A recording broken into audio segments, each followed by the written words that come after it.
Most men believe that the person who reacts the fastest wins, the one who argues louder, the one who proves his point, the one who refuses to back down.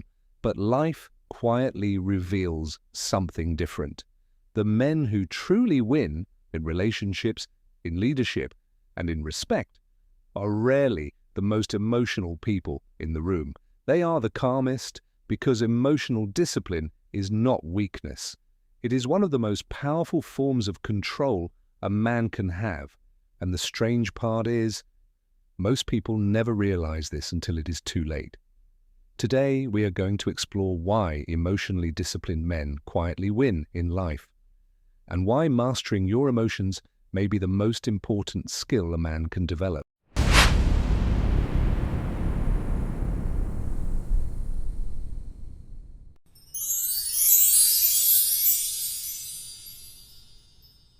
Most people believe success in life is about intelligence, confidence, or talent. But if you observe the men who quietly build influence, strong relationships, and lasting respect, you will notice something different. They have one ability that most people never fully develop. They control their emotions, especially when the situation becomes difficult. Anyone can stay calm when life is easy, but emotional discipline is revealed in the moments when someone insults you, misunderstands you, or tries to provoke you. That is the moment where most men lose their advantage. They react. They argue. They allow another person's behavior to control their emotional state. And without realizing it, they hand over their power. But emotionally disciplined men do something different. They pause, they observe, and they choose their response instead of reacting impulsively. This small difference changes everything, because the man who controls his emotions is often the man who controls the direction of the situation, and history has shown this pattern again and again. One powerful example comes from the relationship between Abraham Lincoln and his political rivals. Before Lincoln became president, he faced constant criticism, mockery, and attacks from opponents who believed he was weak and inexperienced. One rival, Edwin Stanton, once publicly insulted him and called him a long-armed ape. Most men in that position would have responded with anger or revenge. But Lincoln did something unexpected. He ignored the insult. He remained calm. And years later, when Lincoln became President of the United States, he made the surprising decision to appoint that same critic, Edwin Stanton, as his Secretary of War. Many people were shocked. Why would a leader trust someone who once mocked him? Lincoln's answer revealed something powerful. He said the country needed the most capable man for the job, not the man who liked him the most. Lincoln understood something that emotionally reactive men often miss. Personal feelings should never control important decisions. And because of that discipline, Stanton eventually became one of Lincoln's most loyal and effective allies. When Lincoln was assassinated, it was Stanton who stood beside his bed and said the famous words, "Now he belongs to the ages." The man who once insulted him became the man who honored him. All because Lincoln refused to let his emotions control his judgment. And this same principle appears in everyday life, especially in relationships. When a man reacts emotionally to every disagreement, every criticism, every challenge, he becomes predictable, easy to provoke, easy to manipulate. But when a man remains calm, thoughtful, and emotionally grounded, something very different happens. People begin to respect his presence, because emotional discipline signals something powerful, strength without chaos. And that is the kind of strength that quietly shapes the direction of a man's life.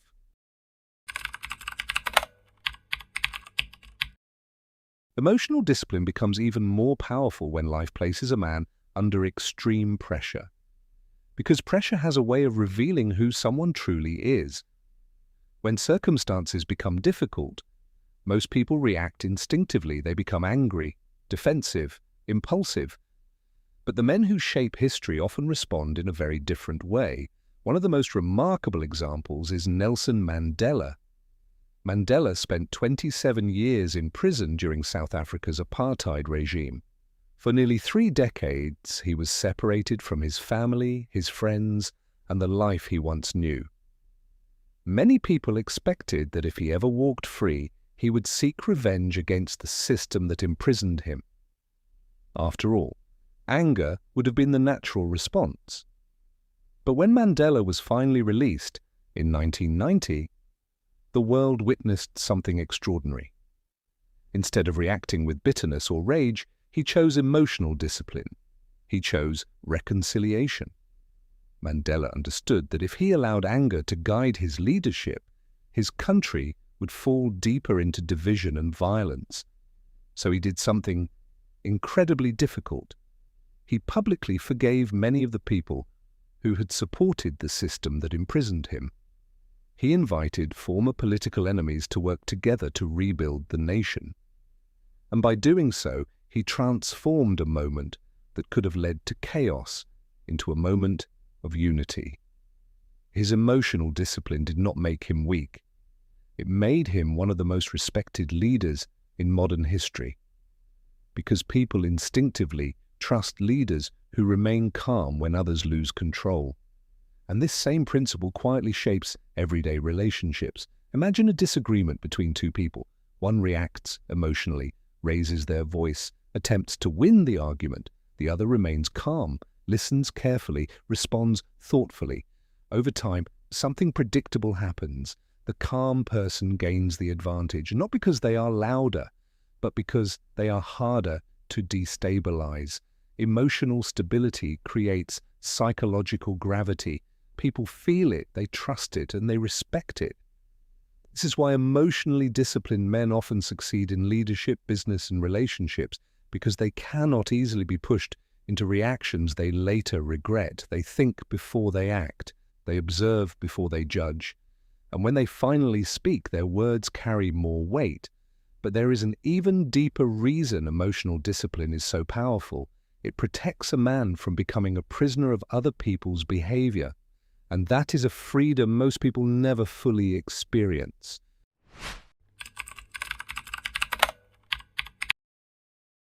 There is a quiet freedom that comes to a man the moment he learns to master his emotions, not suppress them, not ignore them, but govern them. Because when a man allows every insult, disagreement, or disappointment to control his reactions, he is no longer leading his life. He is simply responding to it. Other people's behavior becomes the switch that turns his emotions on and off. But emotionally disciplined men live by a different rule. They understand something simple, yet powerful. Not every situation deserves a reaction. Sometimes the strongest response is patience. Sometimes it is silence. And sometimes it is walking away with complete calm. History offers many examples of this kind of quiet strength, but one of the clearest comes from the Roman Emperor Marcus Aurelius. Marcus Aurelius ruled one of the most powerful empires in history, yet despite his authority, he constantly faced betrayal, criticism, and political conflict. Even members of his own circle plotted against him. But in his private writings, later known as Meditations, Marcus Aurelius reminded himself of something profound. He wrote, "You have power over your mind, not outside events. Realize this, and you will find strength." That sentence captures the essence of emotional discipline. Life will always present challenges. People will misunderstand you. Some will test your patience. Others may even try to provoke you intentionally. But the man who controls his response controls something far greater than the situation itself. He controls himself, and the man who controls himself cannot easily be manipulated, intimidated, or thrown off course. This is why emotionally disciplined men quietly win in life. They make better decisions, they maintain stronger relationships, and they earn the kind of respect that cannot be forced, because calm strength has a presence that people instinctively recognize. So if there is one lesson to remember from today's conversation, it is this: emotional discipline is not about becoming cold or distant. It is about becoming steady. A steady man is difficult to provoke, difficult to manipulate, and nearly impossible to control. And once a man reaches that point, life begins to move very differently around him. If this message resonated with you today, write this in the comments: I control my response. And if you are part of the Stoic Golden Tribe, make sure you subscribe. Because in the next episode, we will explore a powerful question. Why do strong, disciplined men often intimidate insecure people, even when they say nothing at all?